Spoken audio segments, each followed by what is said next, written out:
rigorous, and they were state-of-the-art in 2009. But Common Core makes two significant improvements over the Massachusetts standards. Focus and coherence. I want to say a little bit about what I mean by that. What do I mean by focus? I mean that we give in each grade level time to focus on the major topics of that grade level. The curriculum in this country, standards in this country, had become a little bit overstuffed with everyone's pet topic at each grade level. You have a little bit of this, a little bit of that. We cleaned that up. We said, no, in K through 5, your job is to learn arithmetic. Your job is to get fluent with the operations of addition and subtraction, multiplication and division. Starting in grades 3, you should be learning about fractions and become fluent in those operations with fractions as well. So that's really a shift. State standards before the Common Core didn't have that focus. And that is important because it gives teachers the time to teach kids what they need to learn in their grade level so that they can move on and learn the next thing in the next grade level, instead of cycling back over and over again over the same topics. What about coherence? What I mean by coherence is that mathematics should make sense to people. There should be a progression across grades. Kids and teachers should see that what they're learning in this grade level is important for what's coming next, and it should depend on what's coming behind.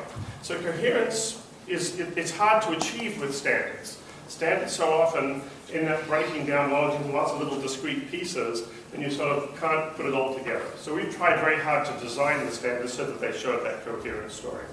We didn't turn every single piece of the curriculum into a topic. We tried to design standards that gave students the tools they need for a good curriculum.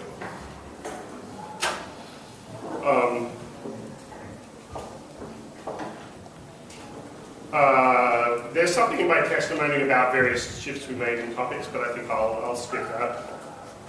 But the effect of this making a coherent curriculum and a focused, coherent set of standards and a focused set of standards was to replace this plate-piled high smorgasbord that was often what standards were before, with a carefully thought out sequence of courses. It's what I would call a smartening up of the curriculum.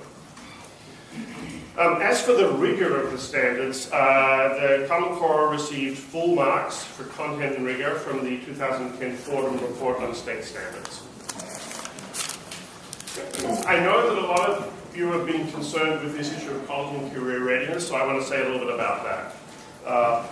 From the beginning, the definition of college and career readiness that we were given, and there was never any confusion or doubt about this, was we should prepare students, we should write standards that if students met those standards, they would be ready for credit-bearing work in mathematics at the university level, or in two-year college courses that are transferable to the university level. So there was no question about that, and it was pretty clear to everybody that that meant the standards had to go up through Algebra 2, and they do. They go up through Algebra 2 plus a little bit more in the statistics area. So that definition of college and career readiness was clear and out there from the beginning. There has been a lot of confusion because sometimes you'll hear people talking about calculus as an important course. And of course it is a very important course for students going on to science, engineering, technology, mathematics majors, what we call STEM careers or STEM majors. STEM readiness is not the same thing as college and career readiness. Not every student going to college is going to go into a scientific discipline. Not every student is going to be an engineer. Those who are certainly need to take more mathematics in Algebra 2. They need to take calculus because it's important for those careers. They need to take calculus because it's a beautiful subject and one of the greatest achievements of the human intellect. That's always been true before. It's not controversial. It's still true now. Confusing college readiness with STEM readiness doesn't serve this debate at all. So the one thing I will say about the standards is that they, because they really build a solid ramp towards algebra, starting in kindergarten, because they're really focused on getting students up to that point, they actually have the chance of increasing the number of students who are ready for those advanced courses like calculus. California has always required calculus and standards before, and it still requires them now, as it should.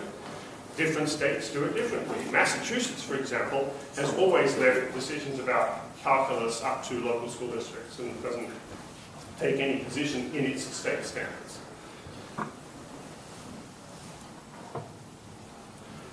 So I think I'll finish there. I just want to say that these standards really are an amazing and historic agreement between the states. States coming together to really do something for our children. They really represent an overdue promise to the children of this nation, but without implementation, without all the work of the people that you've just heard from, that's an empty promise. They're empty words. So I really think it's important that at this stage, we stand forward and deliver on that promise. It's not an easy road. There are lots of challenges ahead. We are raising the standards in this country, and therefore there is work to be done. And I think we should take advantage of the shared standards that we have to really do that kind of work. Thank you very much. Thanks for your testimony.